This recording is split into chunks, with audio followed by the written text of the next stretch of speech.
when we are looking for a job, there's three things. Firstly, is written persuasive tools. Secondly, is verbally persuade the employer that you should hire me.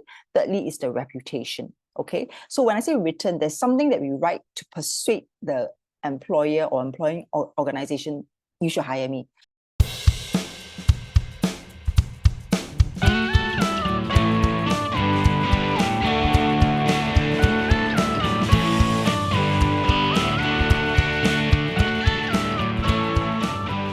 I would like to introduce Sher-li Torrey.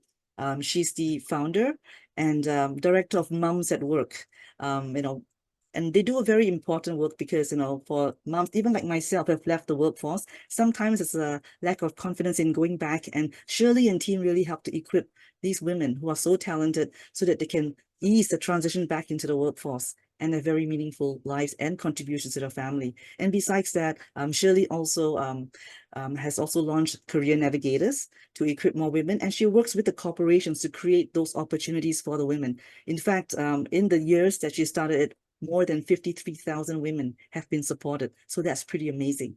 And beyond that, Sher-li also lectures, and she is a career coach. She sits on various advisory boards, and Sher-li also works with students in how to equip themselves for the transition into the workplace. So that's why we're so excited to have Sher-li today.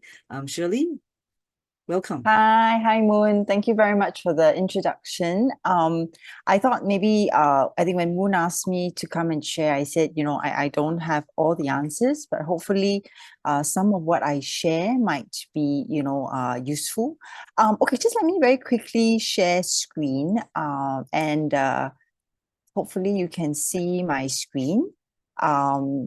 So I think the question when Moon and I had started talking about, having this session, I said, maybe I can share a little bit about getting ready for the workplace. This would really be for perhaps ADHDers who are looking at wanting to, when they have left the school education sector, and then they want to come out to the workplace, what are some of the challenges? Okay, so maybe just to let you see, I hope my slides are moving, and Moon, let me know if they're not. You can see here, I will cover a couple of things very briefly: transitioning from school to work, knowing yourself, presenting yourself to employers, securing the job, thriving at work, right? And I think also the key challenges. Now, bearing in mind that all of us, probably everyone in this room, will be at different stages. So please feel free to, take what you can of the information.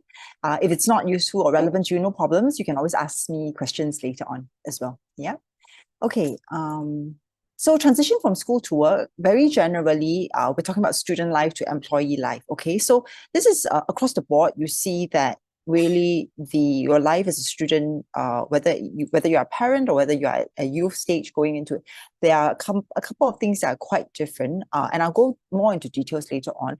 But you start to see things, for example, you have very clear objective feedback, right, where you get grades in school, and then now you're moving into what we call more irregular, sometimes subjective performance feedback. So that's a change for a lot of people. Also, this thing which I wanted to highlight, a lot of times when we are students, we quest for perfection, meaning that we aim for a grade, right? In the university or in polytechnic or even IT, you aim for a certain grade. And then when you're going to come out, a lot of my poly students that I work with, they start to realize after a while, okay, Miss Sher-li, when I come out, it's different anymore. My boss talks about efficiency all the time. It's not so clear cut. I don't know what an A is, right? So I think this is where some of the challenges will come up as well. Yeah. Okay. So knowing yourself, I think this is the first most important thing. What is interesting is this is something that I tend to say to most students, regardless of whether they have ADHD or not, that knowing yourself is key. But I think as an ADHDer, this is even more challenging for some individuals. They may say, I don't know what I want. I do not know what skills I have. So let me just run through very briefly. And please don't worry, if you want these slides, I'll be happy to share them afterwards as well. Yeah. In terms of actually, for most of us as individuals, when we are looking to go into a job, there's 5 main things that we consider before we think what job suits me, where can I apply to, who is going to hire me. So one is your personality. And personality, I always like to use MBTI, but there are many, many different profiling tools out there. So whether you're an extrovert, whether you're an introvert, whether you are a person who likes to see the big picture, or you're someone who's very focused on the small details, The personality is one. Values, what is important to you. This one, which is very talked about, is skills, right? What skills do you have? Because sometimes, this is not unique to, say, even what you study or anything. It's really what are the skills you've picked up along the way before you come out to work, and then interests, what you like or what you don't like. And the last one is what we call motivation.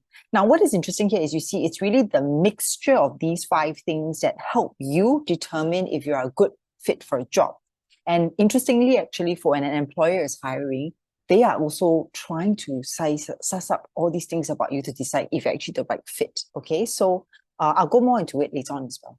So I kind of wanted to highlight, so again, this is not to everybody, but where you will see sometimes, for example, when we tell someone, know your strengths, generally what I call person-specific competencies, strengths of a person.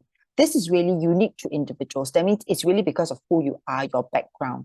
And again, not everybody will have it, but for example, some of these would be, conflict resolution, very quick thinking, customer orientation, digitally savvy teamwork, right? These are strengths that very often when we speak to employers that are hiring, because I get involved in the hiring process at Mums at Work, and sometimes also with the younger set, with the poly students, then you see sometimes they will say these things. I like people who are very adaptable. I like people who are very customer oriented. Again, depends on the job. Then what I call more ADHD specific competencies, maybe things that you can highlight, for example, in an interview, or maybe you have them. And this is something that you need to think about. The fact that you have what I call strong interpersonal intuition. Okay, and intuition is a very interesting one, because later on there's a different type of intuition, which sometimes is a weakness potentially for some ADHDers. But interpersonal is sometimes with people individually, you sense something, you realize, okay, I get the feeling that something's not correct. Okay, and this is actually a strength, right? Spontaneity, I think you all might be familiar with this. Unconventional way of looking at problems, hyper focus, abundance of energy, and emotionality, empathy. Now, again, not everyone will have the same thing, but quite often cited, these are some of the competencies, the strengths that you might be able to identify with. Weaknesses, and again, I want to split into 2, what I call person-specific. Person-specific meaning that whether a person has ADHD or not, this might be brought up, right? So being overly competitive, weakness at public speaking, trouble delegating, self-criticism, perfectionism, lacking experience. Again, when I do job interviews sometimes on behalf of my employers, when I ask people, what is a weakness that you have? Sometimes they bring up all the things that you see in Orange, right? And ADHD, sometimes some of you might bring up, this is what I meant, situational intuition. So you're very good potentially with the emotional, individual, personal intuition, but the situation, sometimes you don't read the room. Later on, we talk a little bit more about it, where sometimes, you didn't know that was not the right place to bring up something, for example, situational intuition. Inability to focus, which is often cited, impulsiveness, prioritizing, time management. So I think if you are familiar with ADHD, these aren't too off topic. I mean, it's something you probably would have seen before, right? Now, I'm bringing up the strength and weaknesses because a lot of times before we can even successfully land a job, whether you have ADHD or not, I think it's very important that you think about it and realize, I know these are my strengths. I know these are my weaknesses, because sometimes it gets asked in the interview, right? And then that's where you need to have an answer for it. Now, biggest thing whenever my students move out from poly into the workforce, they come back and sometimes they tell me, Miss Sher-li, I realize my boss focuses a lot on effectiveness. They focus a lot on efficiency. So bearing in mind, and I was actually just yesterday at a company that was hiring back to work talent. And I think it was a room full of hiring managers, line managers, meaning that they from the business unit, they're not from HR. They are the ones who will decide whether someone gets hired. I was given a talk explaining to them, and I asked them, what do you value most? What do you want most when you're hiring an employee? It doesn't matter what their demographics are, doesn't matter what their educational background is. And almost inevitably, everyone in the room said, I want effectiveness, I want efficiency. So I was quite happy because I put this down and then they actually kind of agree with what I said, right? So bear this in mind. And again, I'll explain it because I know some of you probably are already saying, but Sher-li, I don't, how am I going to say that? So because these 2 things are important, this is probably where in an interview, your focus sometimes to secure the job is to say, how can I show you that I can be effective? And sometimes the situation the surrounding around how I can be effective may be a little bit different, but I want to tell you as an employer that I can be effective, I can be efficient, okay? So I'll try to break that down as best as I can, okay? And again, I am being quite sweeping here because I don't know everybody here, but as much as possible, I try to cover some basic points that we can kind of highlight, okay? So effectiveness and efficiency. Now, these are some things, again, when I ask employers, when they are looking at people, what are some of the things they like, especially for a younger set, more so, okay? For some of us who are experienced hires, sometimes we don't get the benefit of being allowed to highlight these things. But if you really are leaving school, or you are a mom or dad trying to support a youth moving in, regardless of ADHD or not, just remember this. They like people who have a desire to learn, willingness to try new things, keen to contribute to a team, always keen to contribute to a team. I love it. A lot of employers will say, I want an independent learner, but I also want them to be able to be part of a team. So this keenness to contribute to a team is quite huge. And I say keenness, not necessarily able to. So it's quite different. Keenness to contribute to the organization, that's for sure. That means, what can I bring to the table? And the last one, which increasingly companies are more direct in asking, strong work ethics. Are you someone, ethics meaning that I know what's right, I know what's wrong. I may be struggling to deliver it, but I know what's right and what's wrong. So again, have that in mind. And this is really from student to employee, more than anything else, right? Okay. Then we go on to this part. So we know ourselves already. We have there are various tools. I know Moon has a couple of different workshops and everything to discover yourself. Then if I move down the path, the next path is really, how do I present myself to the employer? Okay. Again, same thing, regardless of whether ADHD, no ADHD, you have to present yourself to the employer. You're trying to present yourself so you get the job. Okay. So I share this very often in all my job seeking workshop training that I do. When we are looking for a job, there's three things. Firstly, is written persuasive tools. Secondly, is verbally persuade the employer that you should hire me. Thirdly, is the reputation. Okay. So when I say written, there's something that we write to persuade the employer or employing organization, you should hire me. There's what we call the job search letter, the cover letter, resume. I won't go into the details today. Yeah.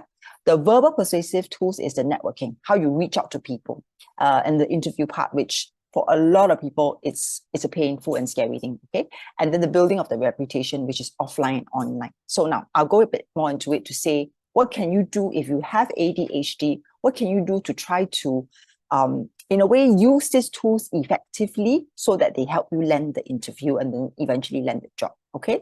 So let's look at the first one. Under written persuasive tools, job search letter, cover letter, resume. This is where in your resume, I say this all the time, please be neat and organized. And you'll be surprised. It's not just ADHD. There are different people with very different types of resume out there. Some are very creative, but overly creative. And I always joke about it. For example, there's a resume out there where you name your skill sets and then you rank yourself by the number of stars. I don't know if you've seen this. So for example, you write good communicator and then you give yourself 4 out of 5 stars. In all my years of doing job search, I'll tell you, no one has ever ranked themselves 2 stars, right? So sometimes I always ask myself, is this too overly creative? Are we proving a point? Okay. So rather than being creative only, remember, if you want to say later on that, I try my best to be organized, the resume is your first place. The resume, the cover letter has to be very neat and organized, very structured. And you have time to work on it. So there's no excuse. You always have time to work on it and show that given time, given a certain the right conditions, I can be organized. That your resume is your first place, that your letter as well. Okay. And then in your resume, I always encourage ADHDers, or actually some of my other students who have other learning challenges, put your achievement section at the top. Because by nature, when we look at resumes, it's always top to bottom, left to right. The first impression is formed at the top. So the achievements at the top, a small section, don't go crazy. Some people put like 30 over achievements, don't need, okay? Highlight the 6 things, 7 things that you've done, whether it's in school if you're a student, and if you have worked before, some highlights, okay? And proofread it, please check for all the small errors. There's no excuse these days. And I will say this later on, even in your resume, be as structured as you can. Use what we call the situation, action, result. Some of you may have heard of it. So kind of describe in your cover letter also, describe the situation, then what did you do to solve a problem, for example, and the end result. Okay, so as much as possible, again, I repeat, I know I'm kind of like a broken record, but really show the structure, show the organization, because this is your first piece that goes in to help represent you when you're applying. So organized, structured, here it is, okay? And look for all these formats that help you do that, okay? Now, the next one, this is a really tricky one. Networking, I will share a little bit more about it in a while, but for the interviewing part, I say this, use a format. So for a lot of my students, I train them, whether ADHD or not, but those that I've identified, sometimes they talk out of point. I always say situation, star format, situation, the task you were given, the action you took, and the results. And for employers, I mean, I can't ask you this, but I think you know this now. What they really want to hear is the results. Did you achieve something? And if you didn't achieve something, did you learn something? So the results must be upfront. The problem with a lot of my ADHD students, sometimes when we're going through mock interviews and then they go for a real interview, the same problem happens. They go on too long about the story. They start telling me about a time where they had a classmate that they work with, a colleague they work with, and they talk on and on and on about the colleague. But to the end, the employer, they don't care. They want to know the results. So I always tell them, practice, use the format, stick to the format, situation, task, action, result. Always go into almost like a by default. Tell me about your previous internship experience. Situation, I was in this place. The task, I had to do this. The action I took was this. The result. Always just try to answer in this way, because by default, when you go and you're a bit nervous, you start rambling, right? Anyway, but the minute one of my students said to me, Miss Sher-li told me, result. So he quickly said, during his interview, he said, and the result was, and then he went into the final, which is what the employer wanted to hear. So that's why STAR, S-T-A-R, stick to it. Also, practice. There are nowadays a lot of platforms out there which are sometimes free, sometimes paid for. They are AI trained, so they actually read your body language, read your facial expression. Like for me, I gesture too much. So every time I do it, I get feedback. Minimize your gesturing. Okay, but again, to my point, interview really is about practicing, getting it right.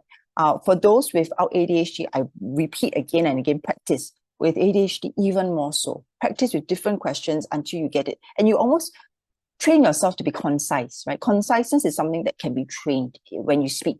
Other things maybe not, but when it comes to speaking, you tell yourself, I have 1 minute, I practice until I can more or less deliver it in 1 minute, 2 minutes. So you kind of get familiar with that. And then that goes back to the networking point. Learn how to do elevator pitch, because when you introduce yourself to someone for the first time, you kind of want to get in as much as you can in that 1 minute. And then thereafter, sometimes you talk, and then, with ADHD, sometimes you might talk out of point. It's happened before for some of my students and some of the people I've met. So I realized after a while, it's really because they were not prepared to be concise. So conciseness is quite key for this section, okay?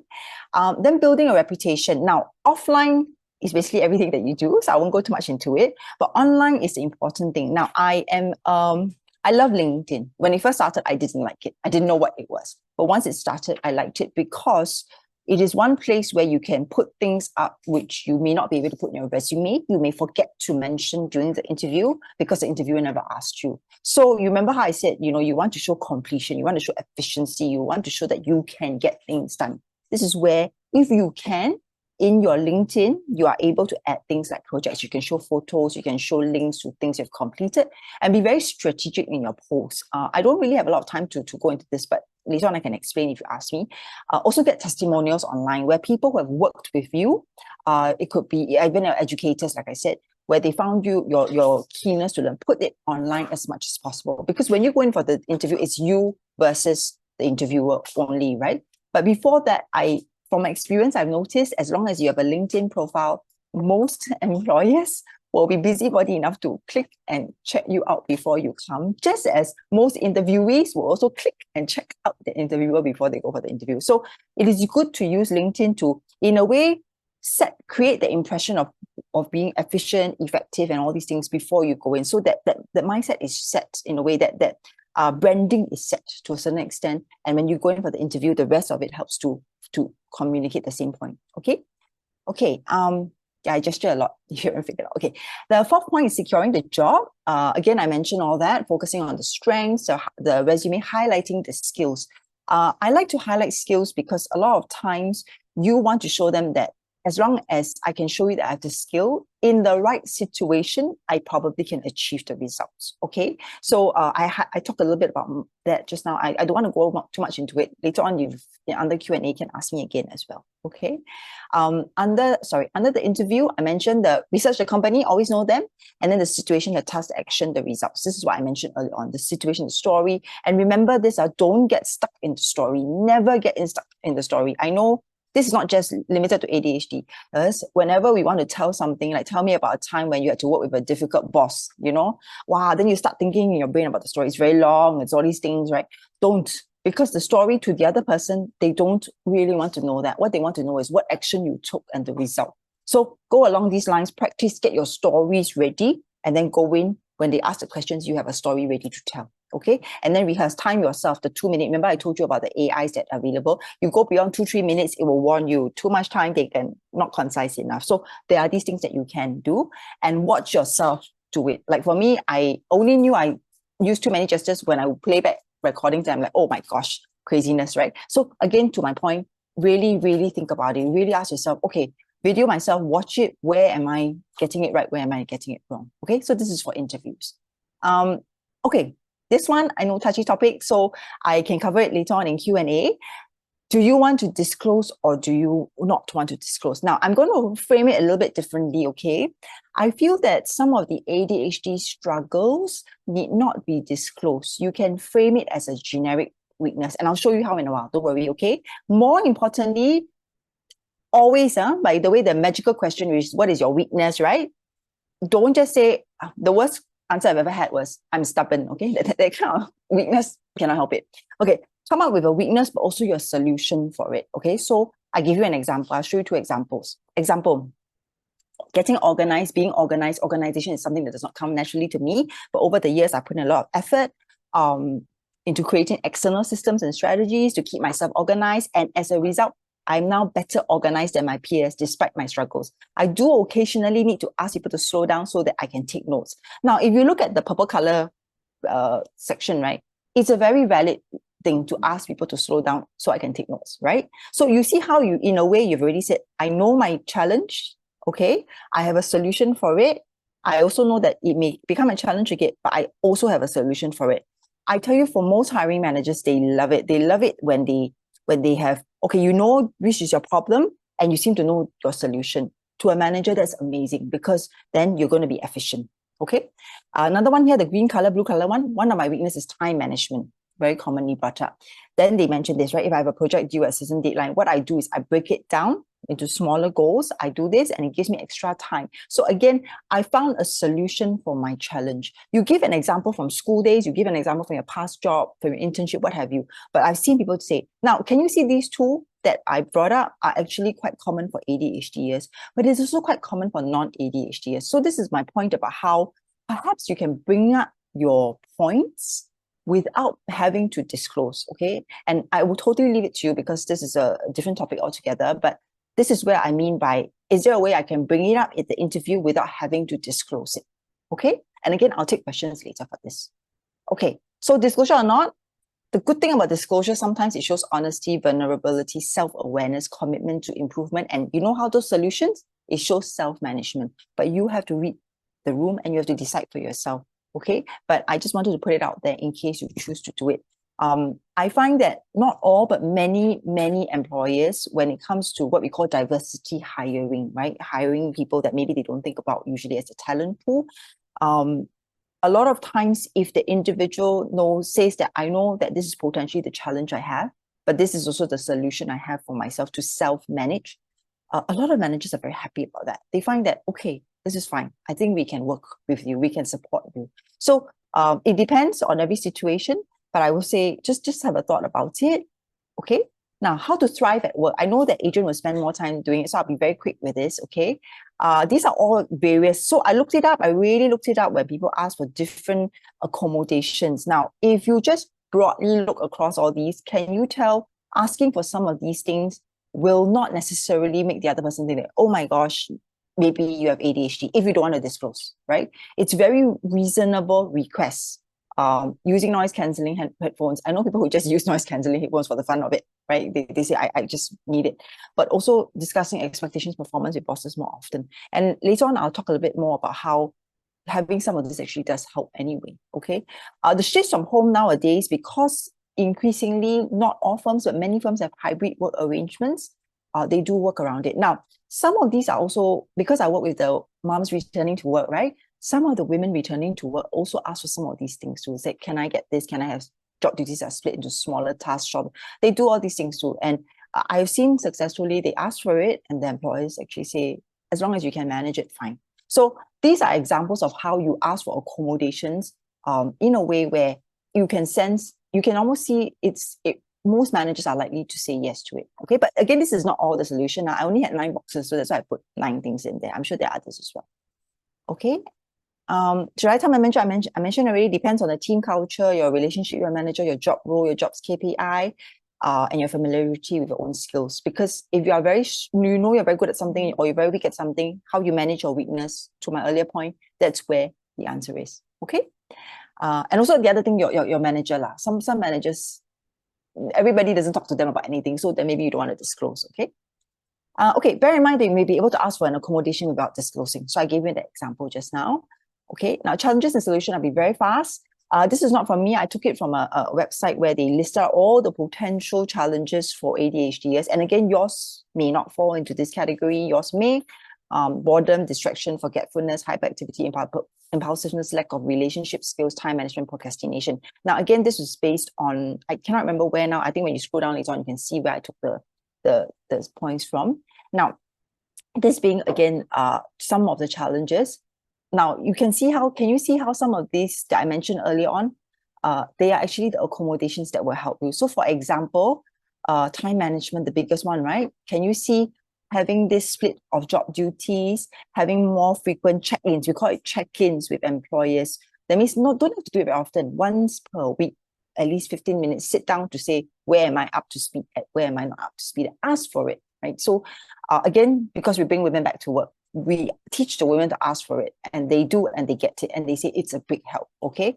Then the accountability buddy, dedicated quiet workspace, some of this can be done, okay?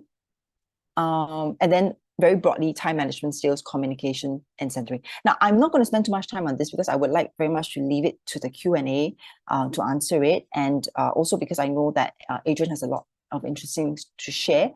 This is really a very broad overview. Hopefully it gives you some things to think about, and then we can discuss it further. Yeah? Okay, so let me just stop sharing and I'll hand it back to Moon. Moon, over back to you.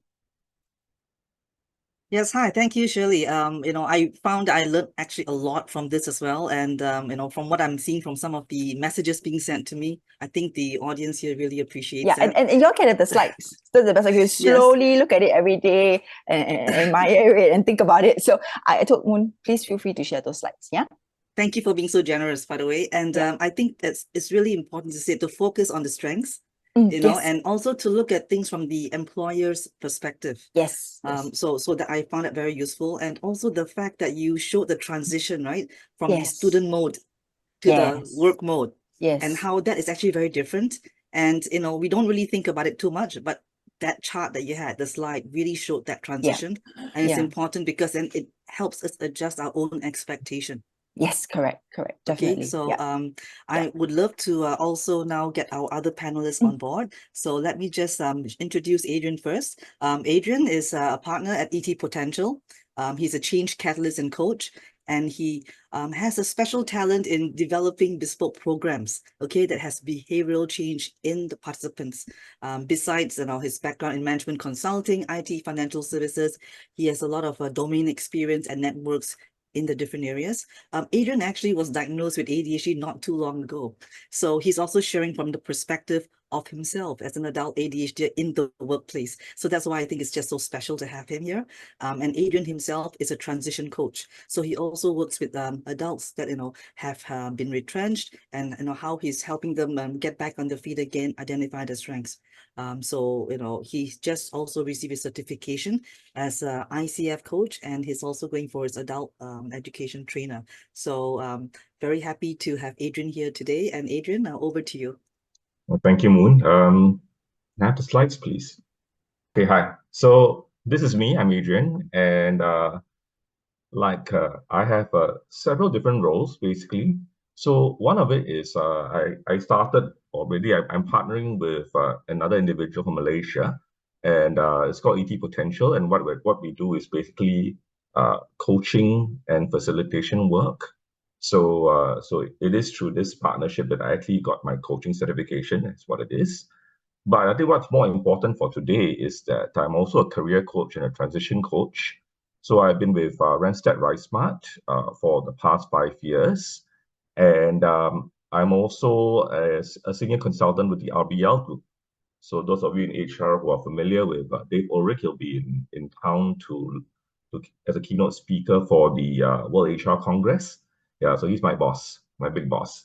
So basically, my work revolves around coaching, facilitation, and advisory work.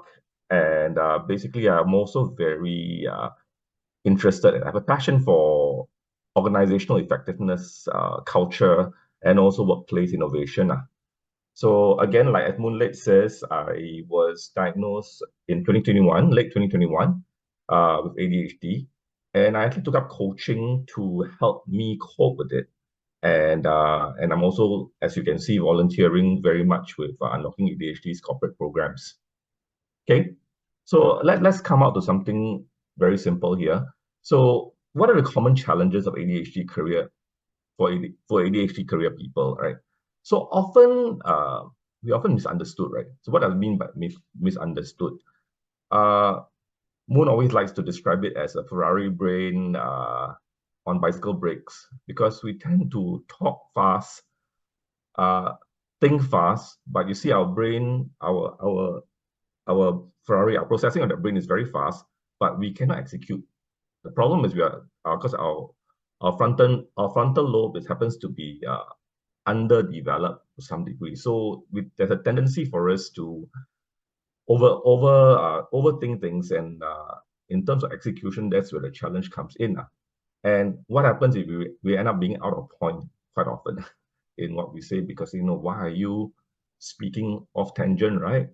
And sometimes when we talk, when other people talk, because we're very interest-based, it seems that we are disinterested in the conversation. But actually, one of the biggest challenges is we tend to be impulsive, and our interest focus tends to be wanting to say something and wanting to prove our point rather than going through the whatever that's more of concern.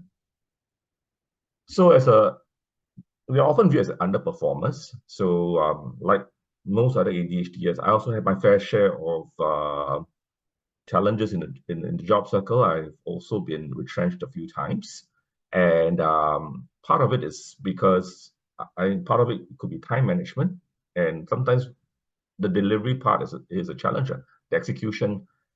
And one of my big problems, I'm quite disorganized as a person, and then that is perceived to be underperforming. But if you put me in with hyper focus, as you can see just now from Sher-li's slides, right?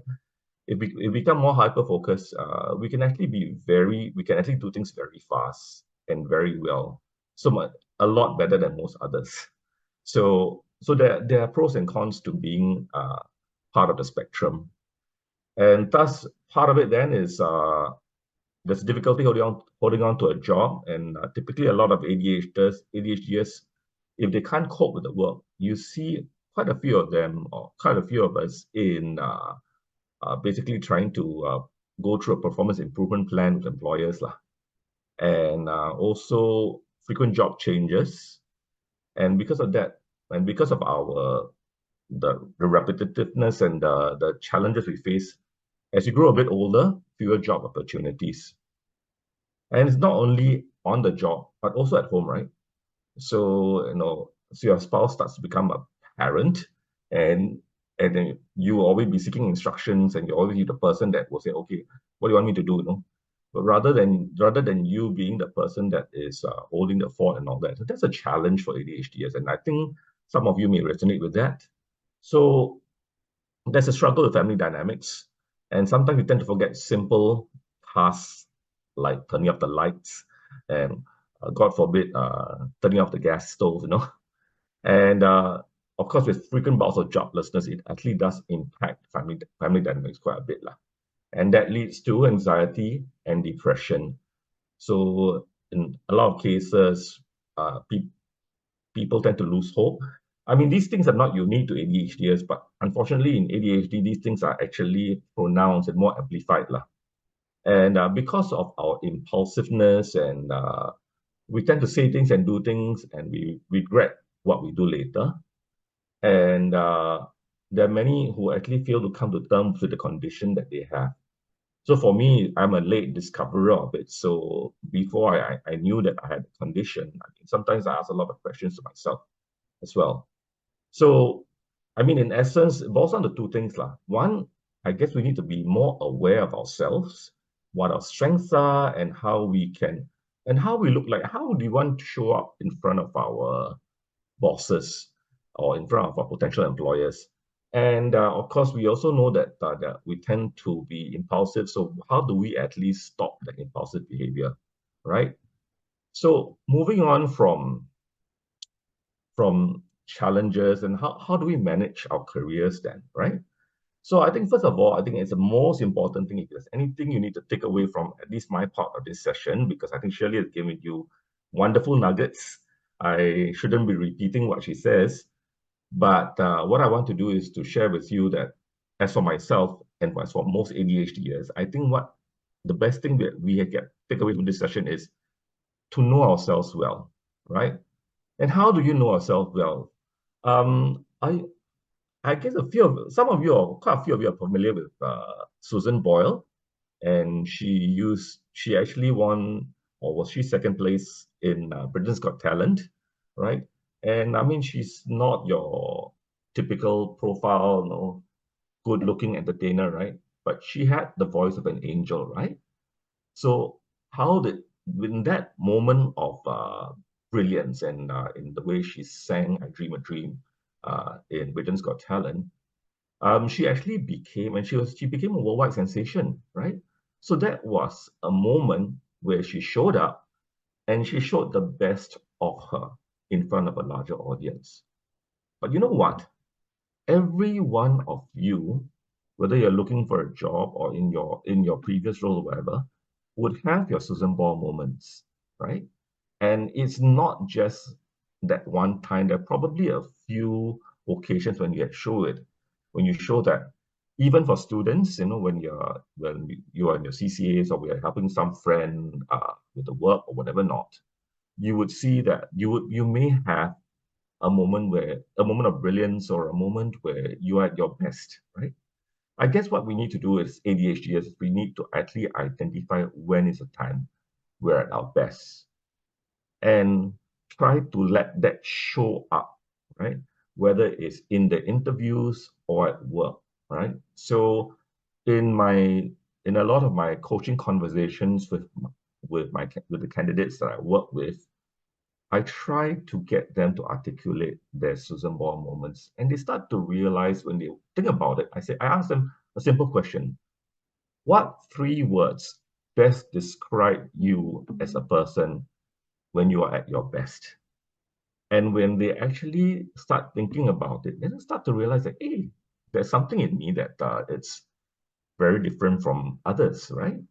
And the other thing is okay, now how do you actually manifest? How do you show it up? And so I know Sher-li has been going on about the STAR, right? The situation or task, the action, and the results. This is actually evidence, right?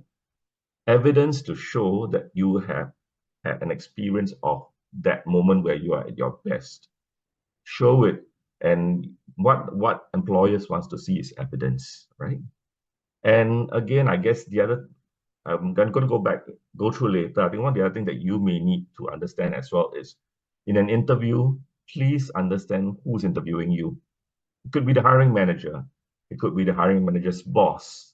And it could be a person that will be a partner to you in the organization or even your potential subordinate. Think of things from the other person's point of view. Because what you do is the receiver who gets the most impact of it. And I guess in going for a job, the receivers are the ones that would want to know that you are a good person to work with. Okay. Again, there are times where you have negative emotions. This is a very difficult thing to do, but sometimes if you say something and you actually get people agitated and all that, identify it. And when you're about to perform, and when you're about to say that or say that something, try to curb it, right? Curb that by actually distracting yourself. Maybe you wriggle your toes or something like that, but distract yourself from the negative part of your emotions. So I'm going to share with you a slide after this about positive intelligence, and that's how I try to cope with that. So we go into the next section is to curb your impulse, because I'll say that the two major things for an ADHD is actually being self-aware and also being impulsive. Because remember, our brains tend to move very fast, and we have to say it, even though we are told not to say it, we still want to say it, right? So it's a challenge within us. So I think what we try to do is to try to curb our impulses, and we try to be creative and empathetic. So again, always try to put yourself in the role of the person you're interacting with, right? And what would he or she want to hear from you? I think that's very, very important. If you're able to do that, I think that's half the battle is won. Okay? And I think Sher-li also mentioned this, and this is, I cannot express this much more than that. No, get an accountability partner. So if you're in the office, and perhaps I can share. I told one of my coaches is actually on the call today, and I say I'm going to share with the audience today a little bit about what you shared with me. And he's an ADHD himself, and what he told me was, you know what, he's very effective at his job. He's the manager of a managers. So basically, he's a senior manager within an organization, and was in an MNC, was doing very well in his job. Unfortunately, the company had to downsize because they were moving away from that department.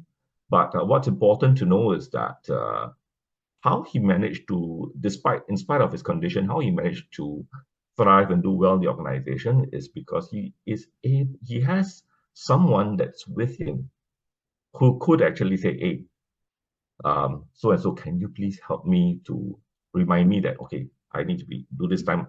What do I need to finish? The things like time management, organization is someone, and this person cannot be ADHD, but he has to be a person that will be able to help you manage yourself in the work. Because you know what?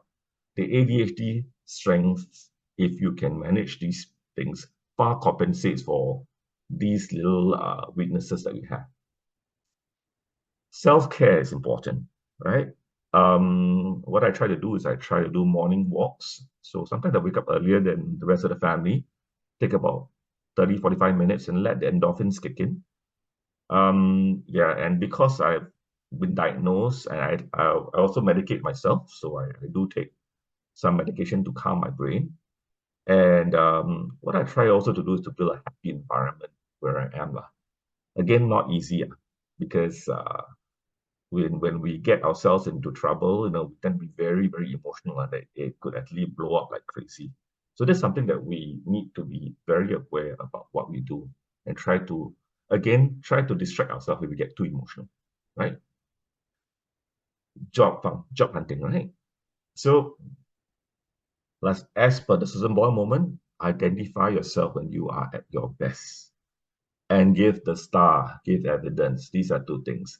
Again, another thing that Sher-li brought up just now, network. But I would say with a bit of a difference, you don't go up to a person that whom you don't normally talk to and say, hey, do you have a job? I think that's not the way to start a conversation, right? Because I guess when you're saying something, you always must think about the other person. How would the receiver receive that kind of statement? Yes, they know that you're looking for a job, but I guess there's something that you know that you can help, and this is where you may start your conversations by being more interested in the other party, all right? And perhaps understand what the other party is looking for. So, I mean, for us consultants, we tend to use a certain approach of questioning to actually, and a bit of active listening to be able to paraphrase and understand what's the burning platform behind the person you're talking to. And perhaps from there, when he gives you the right to share a bit about yourself, that's when you start with your elevator speech. But otherwise, try to keep it cordial and try to understand the person. In fact, just be a friend. I think that's most important. And be open to possibilities, lah, because many people think, what happens if I to take a salary cut, no, and how many it's like 80% of my previous salary and all that. I can't take it. Then what would my next employer see? End of the day, in this day and age, the challenging thing is the world is changing, and even some of the organizations, how they exist today, may not be the same in 5 years. I mean, look at me. I work with several different principals, right? So sometimes I work for myself, sometimes I work for principal. I even work in some ways, for Moonlake as well. So I think what you need to do is be open to possibilities. And this is the gig economy, by the way, right? So just try to be, it's okay to be able to have different employers. In fact, I think you feel a bit more assured because your risks are being spread lah. For career development, what do you need to do? Take up a skill.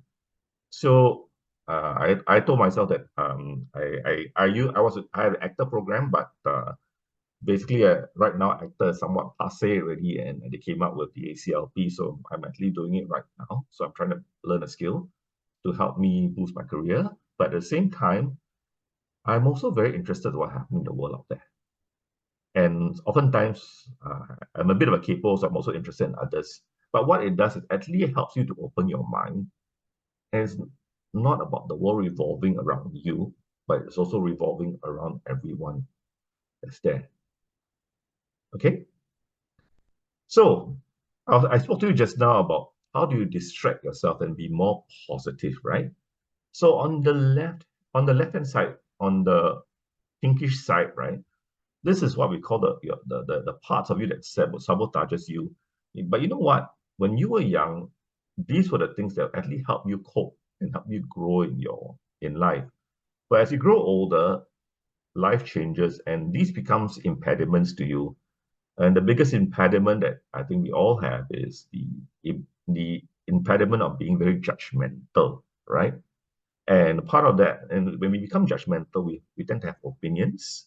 And then that couples with certain different modes that we can. Sometimes we play victim, sometimes we just keep quiet, and sometimes we be aggressive towards things or whatever not. So there are many different areas where you are that could actually manifest. But the point is to be able to recognize this, and as I mentioned just now, find a way of distracting it. But once you're able to distract it, then you move towards a more positive one. And they call it the sages. And how do you actually become more positive, right? This will be using your right brain, and perhaps one of it to help you be positive, become more curious and more compassionate and empathetic towards others. And always think of being happy, being joyful. And so your mind will switch. And if you do this often enough, sometimes it becomes a learned behavior. Okay, so these are some of the skills that you can adopt. Okay, so I think one of the questions that many of you will probably be asking is, what are common things? What kind of jobs are suitable for ADHDers? You know what? There are many. And ADHDers tend to be creative people. Sometimes we struggle in working in a very rigid, structured environment because sometimes, like, we can't sit down in one place at one time, right? So we walk around and all that. So ADHDers sometimes be interesting entrepreneurs. We're good at software development and we are excellent at things like cybersecurity, you know that? Because I mean, one of the other fellow coaches was sharing with me once that when she visited the company in Israel, the whole company are all neurodivergents, and because we think of things in a different way, right? So imagine like you're living in a world of right-handers and left-handers, right? And this company hires only left-handers. But you know what? It's very hard to copy the signature of a left-hander. At the same time, the people who are neurodivergent, it's very hard. They can actually see things and connect the dots in different ways, right? So these are things that we get out of people. So there's a lot of people within the creative industry, within the theater industry, and even in terms of journalism, beauticians, yeah. But I think the common thing about these things is you cannot do the same thing over and over again, lah. And that's what makes us very bored. You know, you want to try to get something new, and so we try to get ourselves into other areas. So even you're facilitating, but you need to, but there's also the other parts of you, strengths and weaknesses of you that you need to work at. But so far, these are just some of the jobs. This is not exhaustive, but let me know if you want to ask some questions around this. So I go back to Moonlight again, and we'll start the Q&A soon. Thank you very much, Adrian. You know, when you were sharing, I just found a lot of what you were sharing very relatable. And I thank you for that. I think many people who are listening in tonight also, you know, identified, you know, with the different aspects. Sher-li, why don't you just come and join us too? I think we've got quite a number of questions, and I noticed that you were also answering some of them, so thank you for that. I think I just want to sort of set the context again, right, for this evening's discussion. As I mentioned earlier, when Unlocking ADHD and Spark Singapore did a survey of the ADHD community about 2 years ago, and we had 600 respondents answer in a 1-month period. One of the things that we saw in the data was that about 40% of those in our survey actually indicated that as adults, they were having challenges holding on to a job. Okay, that's actually a pretty high number, right? And as we shared earlier, there are some, I guess, idiosyncrasies, right, of the ADHD wiring that might contribute to that. So the question is now, right, what can we do as ADHDers or even parents of young adults with ADHD to try to address some of those things so it doesn't become so challenging, that we don't become or we don't add to that statistic, right, of that 40%. Maybe I can start off with Sher-li first, because, you know, you're looking at the transition from school to the workplace, right? How would you advise, again, an ADHD youth, you know, how do you not become one of the statistics? I think, you know, a lot of what we were sharing just now about how you have to know yourself, you have to really think about it. And I think the way I see it is there's a lot of okay, even from the whole, you know how I kind of had the whole process of mentioning, you know, where you go from school to work and all that. And it's almost like you have to prepare a lot more than the normal, right? And I know that sometimes I'm a mother to an ADHD, so I know this, that preparation is not something that is liked, right? But whether fortunately or unfortunately, I think the more you can prep yourself for the situation, the more you can preempt what's going to happen, the better it is. And sorry, I was a bit distracted because I was actually looking at the questions and thinking, you know, which one. And I thought some of the questions are really interesting because it really came back to the same point about how can I tell my boss this? How can I? But I think a lot of times as employers, whether they are hiring or whether they're trying to manage someone, I remember a manager said this to me one time. He said, generally, I don't like unplanned surprises, right? Most managers tend to be like that. So I always feel that as an ADHDer, whether you're going into the workforce or whether you are trying to, once you've gotten in, you're trying to thrive in there, remember that the employer is, I won't say that they're not biased, but a lot of times they come from a point of view of, can you minimize the work for me? I don't want any unplanned surprises. Does that sort of answer the question? I don't think I'm answering this very well, but actually, I can get your point, because again, you know, people are human, right? If they can avoid problems or hiccups, right? They would naturally want to do that. So you don't want to sort of give people the impression that you're going to be someone that's going to give them more challenges, right? then Yeah, someone can give them a yeah. smooth kind of a relationship. And I love what Adrian said just now about really, in a way, it's just shifting your perspective a bit. One of the things I tell my daughter is, don't think that it's against you before it's against you. Does that make sense? Almost like you Absolutely. walk into an interview thinking that you're going to sense that I have ADHD and you're not going to give it to my job. Or then we start work, you're going to sense that I am not organized. So I always say, before that even happens, it's going to happen. Let's preempt it. Yep. The fear and the fear of most employers, I can honestly tell you, because I work with, hiring women, hiring older women, there's so many different things that people can be biased about, right? But a lot of times, most managers do not come from an angle of, I just don't like you because you have this. I don't like you because you're old. It's not like that. There's always because it affects efficiency and the the productivity. So if as an individual you think about it and say, how can I make sure that I don't create too much problems in that area? And I'm trying to self-manage, and I'm trying to do that with your help. I think most managers, when they hear that and they know that, most managers I know of are generally quite supportive. Yeah. Yeah, I think what I'm hearing from you is also the fact that let's not set ourselves up for failure, right? Yes. Let's approach it, right, with a more positive mindset, right? Expect something good, right? Why expect something negative? Expect neutral then. You cannot expect positive. Yeah, expect neutral, right? Yeah, at least yeah. neutral, right? I tend to be on the positive side, but I think give yourself a chance, right? Yeah. And then, I just want to go now. Thank you, Sher-li. Because, and I know for my, like say for my daughter, right? And or for like your daughter, or for those of us of young adults are about to go into the workplace. Many times, we're such wonderful parents at structuring their lives that they may not have much practice. Yes. Actually, getting up on their own, okay, getting their own breakfast, right? Getting their own transport before we drop them off. So actually, part of the preparation, the transition to the workplace is actually to have that period of time, that they're going to graduate soon from school, right? Yes. Build in that time so that they can so-called fail safely. That oops in that sense, like the waking up, so they have a learning Yep. process. And I always tell moms this, as mothers, you would rather they fall while you still have the net, right? Yep. So you can pick them up later on. If they fall, the net is not there, but they know how to pick themselves up first. So again, back to my point, preempting, trying it out, and then doing all that. Yeah. Sounds good. So now, Adrian, now talking about adults in the workplace, right? And I think one of the questions came up earlier about, retrenchment. Because, usually once you're in the workplace for a few years, right, it's going to be either resignation, right, when you make the decision, or sometimes it's made on your behalf, basically, right? And then how do you cope with that?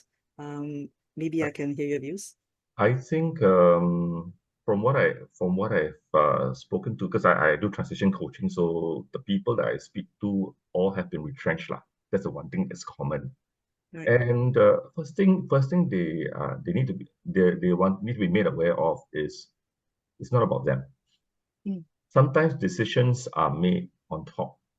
Unfortunately, what the ADHDers are facing right now, everyone outside, not only ADHDers, actually also face the same problem, right? Because VUCA world, right? And so volatile, ambiguous, complex and uncertain, right? You add another age to it, hyperconnectivity. So with all these things coming, everything is going very fast paced. So last year they call it the year of ChatGPT. So after they put ChatGPT up, this year they call it the year of efficiency, right? So that I want to keep my company efficient so that I can get myself ready for in case there's a downturn in the economy. So there are a lot of things that are factors at play, and whether you're ADHD or not ADHD, you'll face the problems lah. Unfortunately, because of COVID and because that we are now used to working from home and in the office, these problems are being manifested, and it causes there are a lot more cases of mental well-being issues at home and in the workplace, right? And you see a lot more cases of anxiety and depression because people are unable to cope with the current situation, right?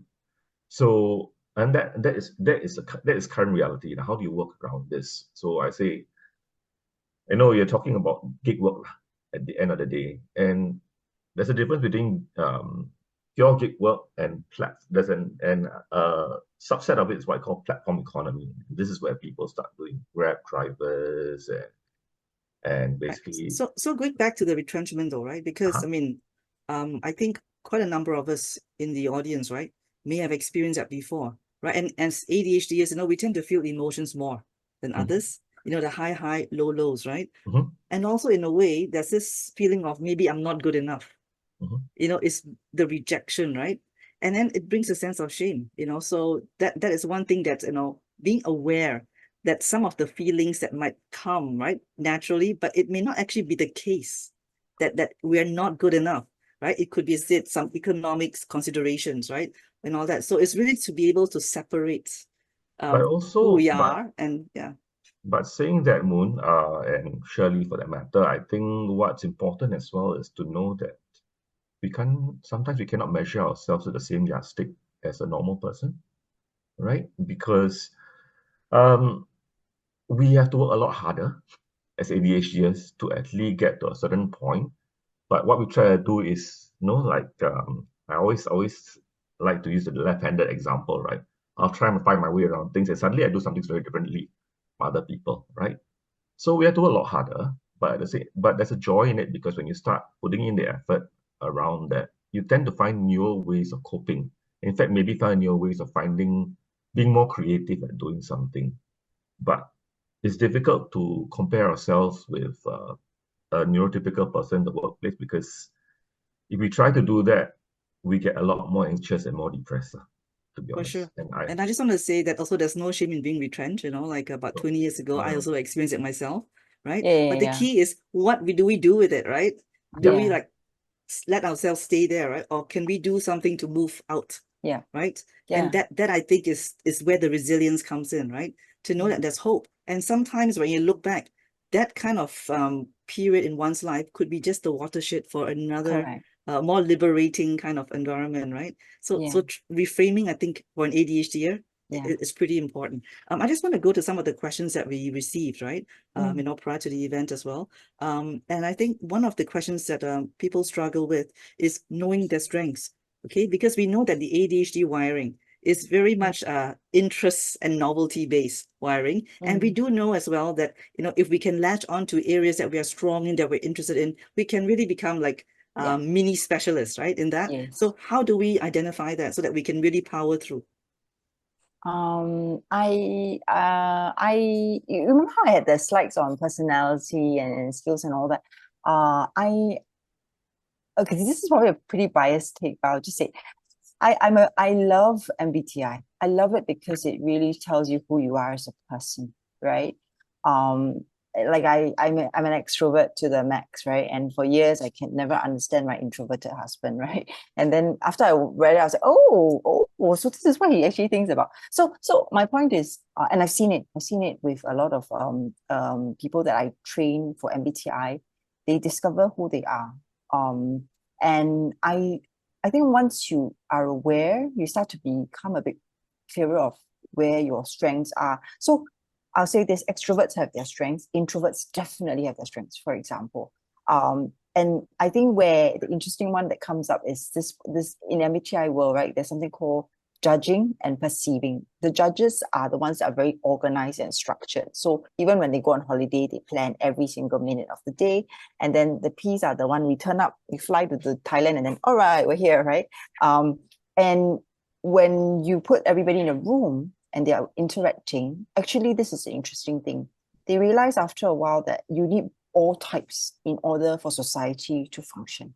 And when you really put all the types, there's 16 different types, they're all sitting there, they're all debating, talking. But as they talk, they start to realize after a while, I cannot do this if I didn't have the other type, right? So why I say this to you is because really, as ADHDers, a lot of times, there's something that you bring to the table that someone else in the team probably cannot bring to the table.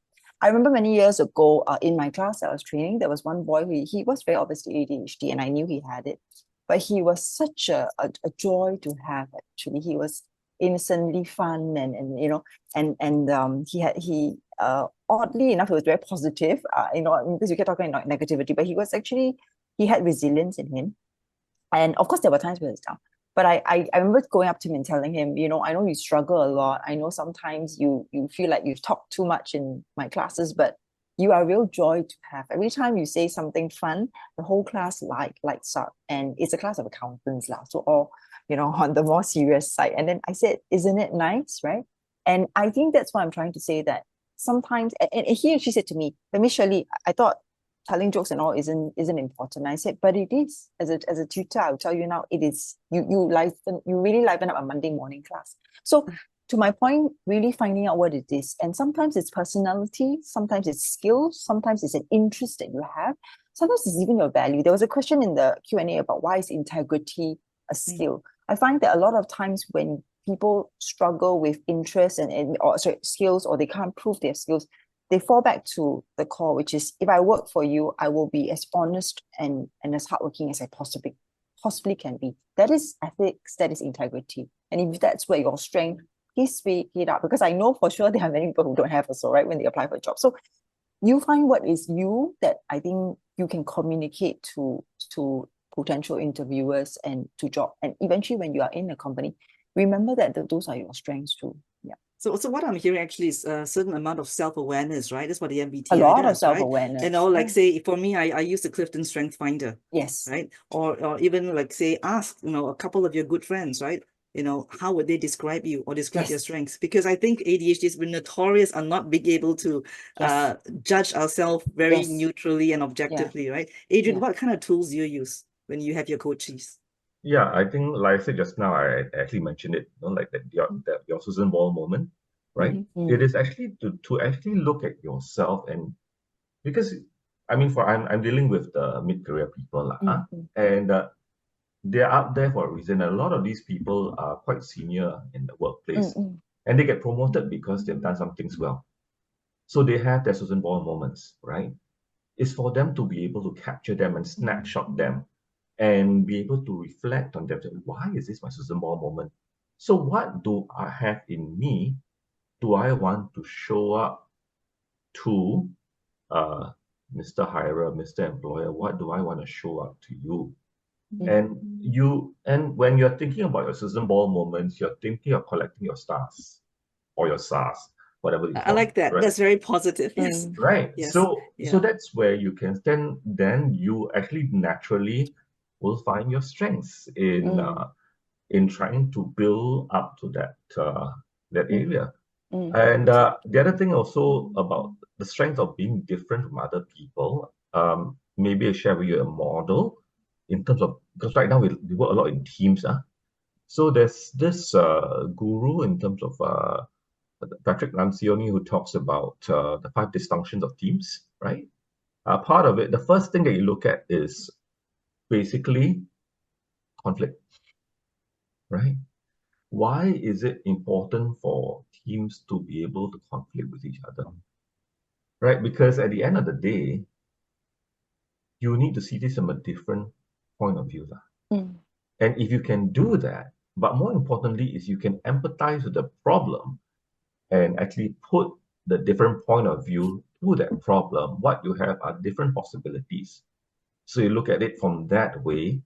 But more importantly is, I think all of you have to go on towards a shared purpose. And from there, of course, who's accountable to what, and then we start working on performing. And so that's also just, I think, sorry, just jumping on that one first, Adrian, you're talking about teams, right? You talked about teams. And I think one of the questions that came in actually, and I think it's a real thing, is actually in terms of relationships at work. Okay, because one of the aspects of ADHD actually is emotional dysregulation, right? And we talked about impaired relationships. So like, how do you manage in terms of your emotions when you're relating to your colleagues, or when you're relating to, let's say, your boss, right? Or for those that, that you are supervising?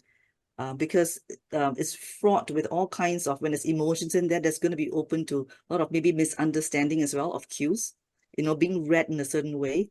So what would be the best strategies in terms of that?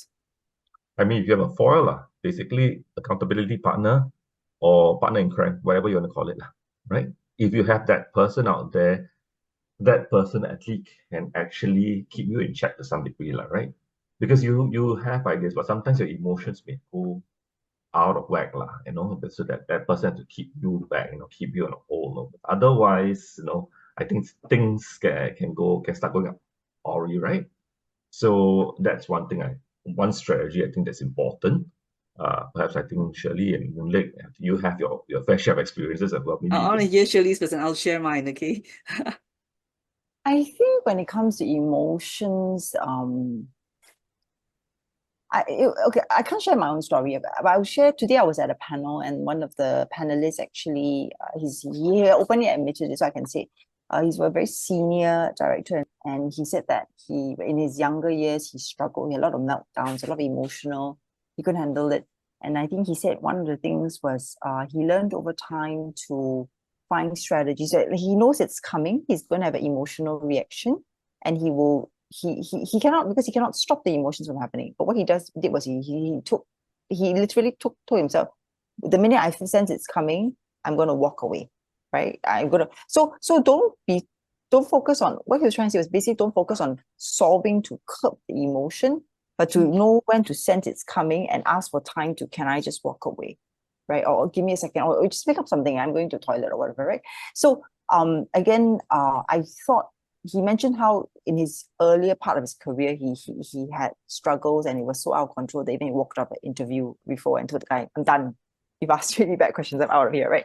But over the years, he said he knew when it was coming, and to sense that before he went into that state where he couldn't control. So the minute he sensed it's coming, he came up with ways to learn how to eject himself from that situation. Because sometimes your accountability partner is there, but if it's the heat of the moment, at that moment, it's coming, you're going to cry, you're going to, you can sense it, right? And quickly go, your default thing is to say, I need the bathroom, and go, right? So I think when he said that, I thought that was really quite a very good strategy, if you ask me. Yeah. So basically what you're saying is that he was self-aware. He was not recognized only self-aware, but he was what his time triggers as well, aware. right? He knew that the trigger was Time aware. coming and Yep. quickly go, right?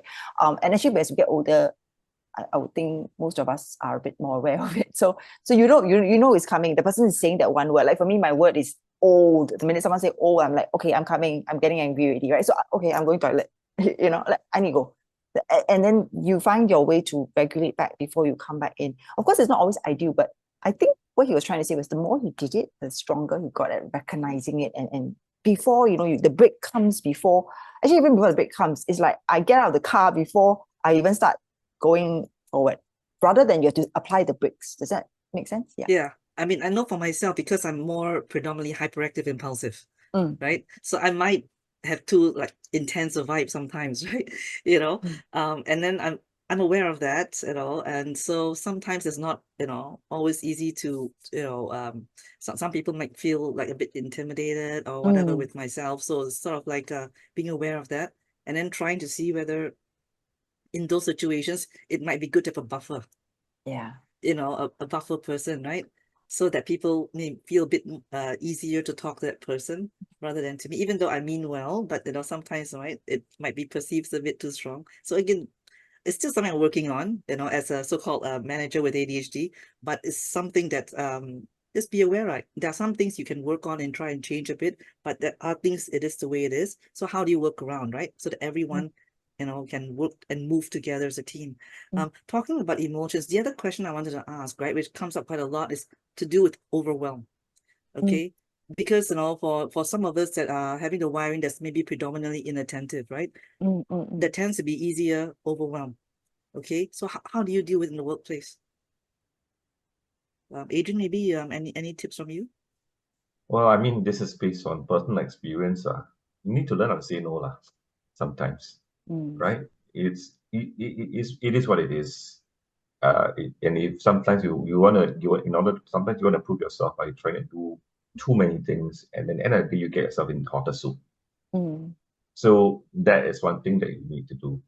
But sorry, Moon-lit, if I don't mind me going back to that previous question about relationships within the organization, and Sher-li's point just now about the director that she worked with and how he goes to the toilet often. I think that's also an example of actually distracting that emotion that that might come in, right? Yes. And then after that, he come out and he actually reframes the whole thing. Yes. Right? So that is in a sense positive intelligence, and the fact is the difficult part, the recognition part. Mm. That's I would great that say you that pointed it out. Yes. and actually it's I just want to add because with as a mom for my daughter, I didn't know this, but I used to realize when the emotions were coming up, I used to tell her there's two parts of your brain. I say the emotions parts when let's turn on the logic. So I used to distract her by saying when she was younger, I say, okay, you know what? I need your help. Can you go and open all the windows in the house? And she's so busy doing the action that suddenly she's forgotten the emotion. By the time she comes back, it's collected. But I'm also teaching her in a way to say, think about it when you're going to be in a situation like that, do something that requires a logical mind to turn on so that your emotions in a way don't have that chance to. So it could be anything, I mean, she's come to the point where now when she starts to take a calculator to just start calculating. But it's all these small little things where in a way you're training yourself to say, I know it's coming, like to Adrian's point, before I go on to that track and I can't come back out already, let me distract my own brain to do something else. That's wonderful because it's a very practical example, and I think people here can actually use it, right? So Yeah, thank just you for open more sharing that. windows in the house. I'll carry a calculator around so I can start punching, Yes. okay? But so again, going back to the workplace now, we talked about emotions, right? Overwhelm, we talked about, anger or anxiety, right? So let's talk about now on the executive function side, right? The other aspects, right, that trip us up at work, whether it's the concept of time, right now, not now, being late, okay, or missing deadlines, right? That kind of thing. How can we handle it? What are some quick tips? Because I know we're running out of time soon. I just want to make sure we address certain things as well. I think the first thing is to know that it's always a work in progress. Okay. So don't you have to cut yourself some slack when you don't make it all the time. Like if out of 10 times you are late, only 2 times, okay, go for you already. Okay, so that's one thing. And I probably am not the best expert at this, but because I love planning, so it's a bit hard. But I would say again, take steps to preempt more things, because if you preempt, then you do some set up some time to prepare for it, right? So be consciously aware of it. But again, like I said, I'm not the best person to give advice for that. I think sometimes it can be very challenging you really don't like to do planning, right? So that can be something. But also I want to add something, and I know Adrian probably has a lot more to say about this, but be aware that there are people who really, because of the stress of the last minute, can really do amazing work, right? When I was in advertising, I remember, wow, no one follows any time in the creative department, but because something about that last minute makes them very creative, and that was their strength. So I'm saying that sometimes it is a bad thing, but it could also be because you're in an organization that, for the nature of the work and the organizational culture, time is the marker of success. But if I were in, like I say, my creative people, right? No way, man. It's not the marker of success. If not anything else, the person who was always very organized, he had the worst creative work, right? So yeah. Thank you. And Adrian, what about yourself? Okay, I'm not the expert when it comes to time, but though I do actually keep myself in check because, again, I guess it's a matter of trying to be mindful of what's happening around you and always. I mean, I do not really keep a calendar in front of me and all that, and like oftentimes I mess up my calendar, but at the same time, I try not. I'm hardly late, as you can see, for what I'm trying to do. And sometimes to me, that's not my issue. I don't know how. I think I managed to cope with that. But I think that the thing that most ADHDers have problems with is actually getting disinterested, lah. Yes. And you get bored with things quite often and all that. I think one of the key things that I am trying and struggling myself right now, but trying to work at it, is to actually align your purpose and your interest together, right? And try to distract it. And then Moon gave me a fantastic example herself, because once her friend asked her to go for a jog in the morning at 5 a.m. and she waited for the friend, and the friend didn't turn up at 5 a.m.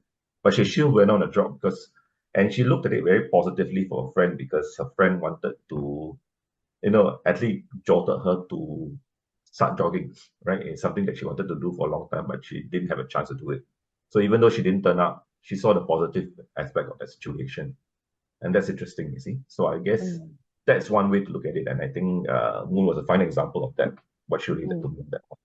Yeah, what I I try think and do for it was myself. Yeah. actually asked in the question also about like if your job is very boring, what can we do? Right? And I actually answered it. I said maybe sometimes certain jobs, the nature of it is very then do sign up for other things. Go start a women's network in your organization, right? Go and do CCAA. I remember when I was in government, I was really bored, right? I remember. And then what I did was I just started a network. I did something on the side. So create small things within your company that perhaps is not related to the job, but because they bring you some fulfillment, it makes you want to go to work every single day, right? And think outside of the box. You don't always have to.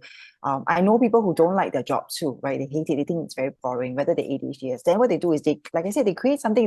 They start the sustainability, volunteer group. So the running group, whatever. You can find little pockets of fun and exciting things within a job if you're brave enough. That's how I feel. Yeah. That's great suggestion. As we still talk, I know I'm mindful of time. Perhaps we can share the post-event poll at the same time and also share the link, and we can still talk, still listen, but please help us fill it up. I think what works as well is if we can't find things at work that we find fun or gametize, right? Some of these things. The other thing is maybe it's not the right job or maybe not the right industry. Because I know, like for myself, I always joke that if you look at my LinkedIn, right, I'm like a recruiter's nightmare. I'm all over the place in terms of industries, but I used to be a tax lawyer. That shows you how little self-knowledge I had, okay? And it was tough for me. So sometimes don't force it, right? If you know it's not working, no matter how much you try, then take that control, right, of your life, and then move. And that's fine. Take it as another thing that you learned under your belt, right? To give you experience. And that's completely fine too.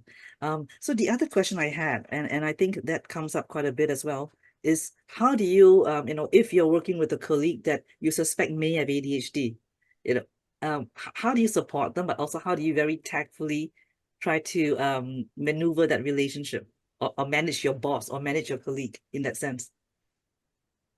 Adrian, you want to give it a shot first?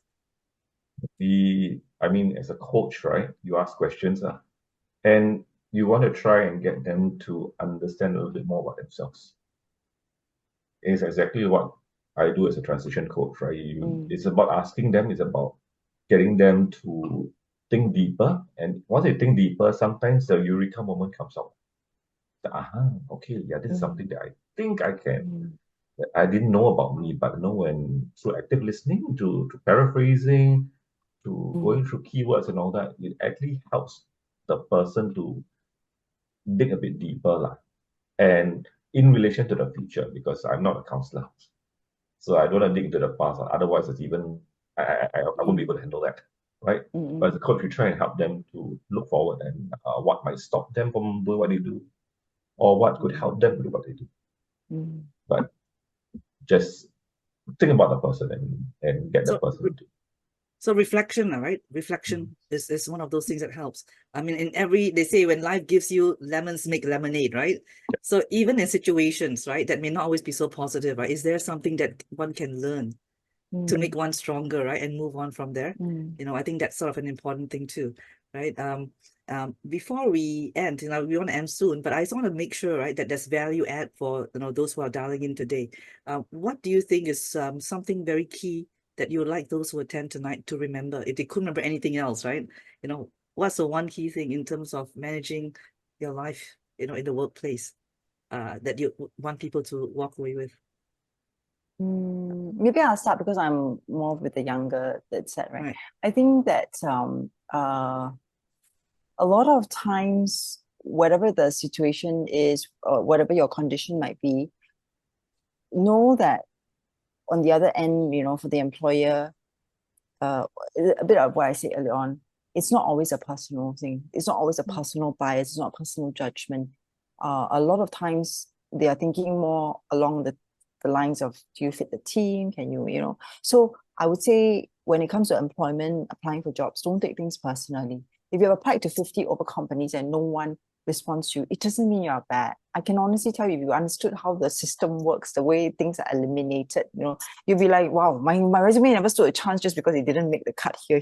So it's so, you have to remember that. That's one thing. Second thing is, if you're going into an interview and you're trying to share, again, back to what I say, decide if you need to you know, our greatest fear sometimes with anything in life is we don't want to be labeled. If it's so different to be labeled versus these are my situations, these are my challenges. So why don't you go in and word it as these are my weaknesses, my challenges, which I have a solution for. This is something that I need support with. With this, I can do well. It's that reframing, because once you do that, you haven't pigeonholed yourself. You don't feel there's an accusation pointing at you. And then you're dealing with very, very, in a way, like that problem-solving mode, which is, this is a challenge, here's a solution. This is a challenge, this is a solution. So if you can think of it this way and really approach your job hunting mode that way, number one, you won't get hurt so much. And number two, I think you are answering the question that most employers have, which is, what can you bring to the table, right? So that's what I would leave with people with, yeah. Thank you. So basically, it's to take that personal part out of it, right? Be very Yes. objective, clinical almost, right? That's Yes. when you can actually look at things as they are. Yeah. Adrian, what about yourself? Very simple. Understand yourself is what I've been talking about the whole time. But the other thing that's important is when whatever you say, whatever they do, think it from the point of view of the receiver, right? Be it the receiver is a family member, the receiver is your subordinate, your boss, and even the investor in your company, or whatever not. Each of them will be the ones that judge whether you're successful or you're not successful, right? You are not your own judge. Because you can always say how good you are, but at the end of the day, people don't see you that way. People don't see you that way. And then everything falls flat.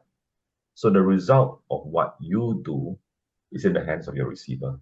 So please understand yourself and understand what other people gain from you. So basically perspective, right? So we have our view, but other people also may have a different view, right? And then how do you incorporate that into the so-called the more holistic or comprehensive view of the situation, right? There's always two sides, right, to a story. I know that for myself, right, you know, what I'm trying to own is the fact that, you know, for ADHD, there are challenges, but there are also strengths. But the key thing for me, at least the way I deal with my family and those around me, is that it is an explanation, but not an excuse. Yep. Right? You know, so we know that there are areas that, you know, we can still work on, and it's to basically, you know, take ownership, be accountable, own it, right? Do something about it, to walk the talk, basically. And I think that's one of the things that would help us to move forward, right? That's the part about being authentic. So I just want to thank you again, Sher-li. Thank you, Adrian.